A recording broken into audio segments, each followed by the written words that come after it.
Hello students and welcome to unique coaching academy. इस बार हम देखेंगे बेसिक्स का सेकंड वीडियो। ये हमारे बेसिक्स पार्ट्स का सेकंड वीडियो है मैथ्स का।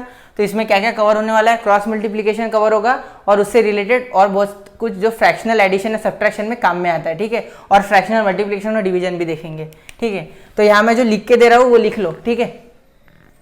तो पहले देख लो A/B प्लस C/D। अगर ऐसे रहा तो यहाँ क्या यूज होता है, क्रॉस मल्टीप्लिकेशन। बहुत से बच्चों को पता होगा, लेकिन जिनको पता नहीं है वो लिख ले अपने बुक में A/D plus C/B upon B/D।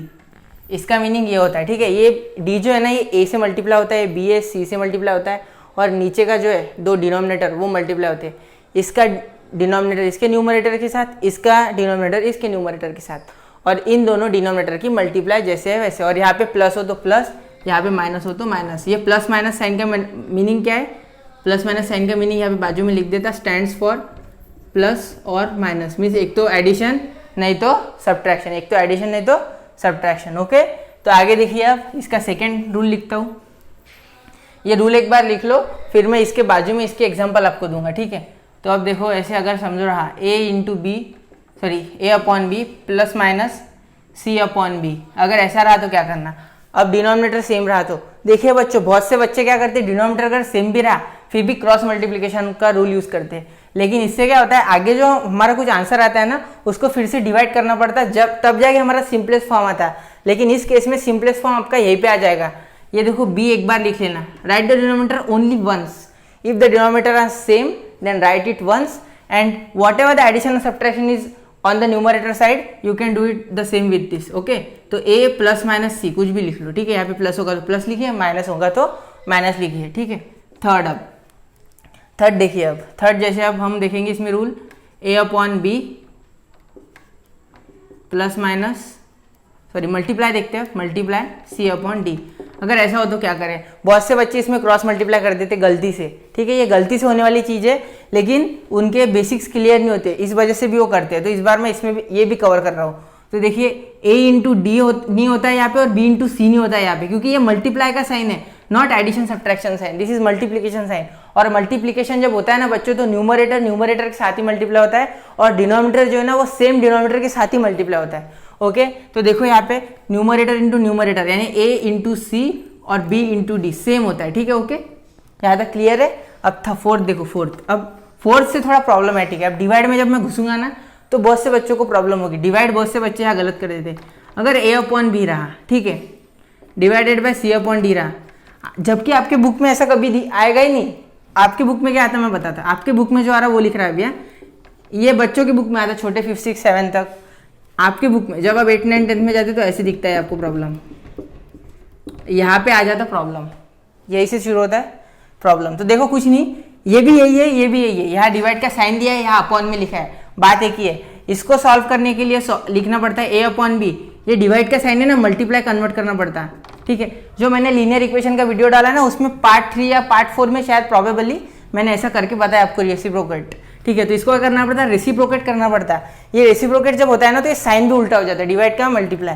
तो यहाँ D/C हो जाएगा, उल्टा हो जाएगा, और मल्टीप्लाई साइन भी उल्टा हो जाएगा उसका जो है इसके साथ, और वो खुद भी उल्टा, मतलब डिनोमिनेटर जो है वो न्यूमरेटर में, और न्यूमरेटर जो है वो डिनोमिनेटर में चले जाएगा, ठीक है। और ऐसा ही यहाँ पे होगा। यहाँ पे क्या होगा बच्चों, ये ऐसा सेम है सिनेरियो। ये जो है दूर वाले मल्टीप्लाई करना, और पास वाले numerator into the denominator of the second, numerator into denominator of the second अगर डिवाइड रहा तो, और denominator into numerator of the second, ठीक है। तो A/D अपॉन B/C। देखो है यहाँ पे A/D B/C आया, वैसा ही एक ही है यार, ये पास लिखे ही नहीं, ऐसा भी लिखा तो चलता, क्योंकि आपको तो पता है मल्टीप्लाई में सीधा ऊपर ही लिखा है मैंने कि न्यूमरेटर डिनोमिनेटर का मल्टीप्लिकेशन होता है, ठीक है। तो ये रूल्स याद रखना अच्छे से। और अगर अब ऐसे हो, इन द केस अगर ऐसे आ गया A/B/C, अब यहाँ क्या करेंगे, यहाँ कुछ नहीं, C के अपॉन कुछ नहीं है, मतलब क्या है 1 है। अगर किसी को नहीं समझ आता तो मैं ट्रिक्स बता रहा हूँ, ट्रिक्स है याद रखना, ट्रिक्स बता रहा हूँ, बहुत से बच्चे कंफ्यूज होते इसलिए। अपॉन 1, तो यहाँ D की जगह 1 है। अब क्या हुआ था, A के साथ D हुआ था, तो A/1 1 नहीं आता है वैसे, हाँ मैंने अपॉन में ले लिया बस आपको समझने के लिए, अपॉन B/C बस, ठीक है। अगर अब ऐसा हो, यही ऐसा चेंज हो सकता प्रॉब्लम A/B/C, मतलब बी अपॉन सी और ए अकेला है, तो यहाँ कुछ नहीं, ए के अपॉन भी 1 ले लो, कुछ नहीं है डिनोमिनेटर में तो 1 ले लो। मैंने क्या बोला था, ए इंटू सी अपॉन बी इंटू 1 बोला था ना, numerator into denominator of the second and denominator into numerator of the second. देखो यहाँ पे जैसे हुआ था ए इंटू डी और बी इंटू सी, या तो रेसिप्रोकेट कर लो, ठीक है, अगर चाहो तो रेसिप्रोकेट करो, या फिर ऐसा मैंने जो ट्रिक बताई है इससे कर लो। याद रखना numerator into denominator of the second and denominator of the first into numerator of the second, ठीक है। तो अब ये जो प्रॉब्लम है इसके हम कुछ एग्जांपल्स ले लेते, यही साइड में एग्जांपल लेते, ठीक है। एग्जांपल देखो इसके क्या है, एग्जांपल लेते हम 1/2 प्लस 3/4, ठीक है, ये समझो हमारा एग्जांपल, ठीक है। तो देखिए बच्चों ये प्रॉब्लम सॉल्व करके देखते हैं। तो क्या होता है यहाँ पे 4 into 1 होता है, क्या होता है 4 into 1, जैसे मैंने बोला था यहाँ पे ये 1 हो गया आपका ए, 2 हो गया आपका बी, सी हो गया आपका 3 और डी हो गया आपका 4, ये सब है। तो जैसे यहाँ पे क्या आता है ए इंटू डी, मतलब ये न्यूमरेटर इंटू ये डिनोमिनेटर, मतलब 1 into 4, मैं पूरा डिटेल में बता रहा हूँ, ठीक है। तो ध्यान से देखना, प्लस यहाँ पे प्लस है तो प्लस, अगर माइनस होता तो माइनस करते, ठीक है, एडिशन इसलिए एडिशन कर रहे हैं। और सी इंटू डी, यहाँ सी कौन है 3 और बी कौन है 2, तो 3 into 2 upon denominator into denominator यानी 2 into 4 इक्वल्स टू, ये तो सबको आता है 4 1 जा 4 प्लस 3 2 जा 6 अपॉन 2 4 जा 8 इक्वल्स टू 10/8। और इसको सॉल्व कर सकते हैं हम, तो क्या सॉल्व करेंगे इसको सॉल्व करेंगे 2 के टेबल में दोनों आते हैं, तो 5/4 का इसका सिंपलेस्ट फॉर्म आता है, ओके। तो अब देखो सेकेंड भी सेम ही है, थोड़ा अलग कर लेते हैं। 3/2 प्लस 1/2 प्लस 3/2 होता तो क्या करते हैं, डिनोमिनेटर एक बार है सेम है, एक बार लिख लो, ऊपर वाले के एडिशन कर लो, तो आपका आंसर आ जाएगा 4/2, ओके। यहाँ पे बच्चों ऐसा आ जाएगा आपका आंसर। थर्ड वाला देख लो, ये सेम रखता हूँ मैं, अब बदलता नहीं, अब ये 1/2 3/4 की फ्रैक्शन नहीं चलने देता पूरे में। लास्ट में आपको थोड़े से मैं प्रैक्टिस के लिए दे देता सम्स, को करके देख लेना आपको अगर वेरीफाई करना है तो खुद को। न्यूमरेटर इंटू न्यूमरेटर यानी 1 into 3 3, 2 into 4 8, ठीक है, हो गया। ऐसे कैसे, अब इसमें कुछ नहीं होता आगे। अगर यहाँ पे अगर ऐसा होता कि ये 3 2 से डिवाइड होता, मतलब 3 के जगह अगर 10 होता समझ लो, तो 2 से पहले डिवाइड हो जाता बाद में, लेकिन अनफॉर्चुनेटली यहाँ पे 3 है तो हम कोई डिवीजन वगैरह यहाँ पे कर नहीं सकते। अब फोर्थ वाले का एग्जाम्पल देखते हैं। फोर्थ वाला थोड़ा सा हार्ड है, फिर भी ये लेते 1/2 डिवाइड बाय 3/4। तो आपके बुक में तो ऐसे नहीं आता, आपके बुक में ऐसे आएगा, इसलिए मैं ऐसे टाइप में लेता हूँ। तो अब यहाँ पे क्या करें, यहाँ पे क्या बोला था मैंने, numerator into denominator of the second fraction, मतलब 1 into 4 और denominator of the first fraction into numerator of the second fraction, मतलब 2 into 3। अब यहाँ पे देखो 2 और 4 दिख रहे हैं मुझे, तो ये डिवाइड हो सकते हैं, 2 1 जा 2, 2 2 जा 4। देखो बच्चों अगर आप सीधा भी मल्टीप्लाई करें, इसको ऐसा लिख ले 4/6, तो भी आपको सिंपलेस्ट फॉर्म में करना ही पड़ेगा, क्योंकि 1 into 4 4 होता है और 2 into 3 6 होता है। तो इसको करने के लिए 2/3 वैसे भी आंसर आने वाला है, लेकिन यहाँ हो रहा है तो क्यों एक स्टेप बढ़ाना, मेरे हिसाब से ऐसा करो, वरना अगर कोई एकदम बिगिनर ही है तो ऐसा करने में भी कोई प्रॉब्लम नहीं है। तो यहाँ हो जाएगा 2/3 सीधा, 2 1 जा 2 और 3 2 जा 3 1 जा 3, ठीक है। 2 तो कट चुका है क्योंकि 4 के साथ कैंसिल आउट हो गया वो 2 पे।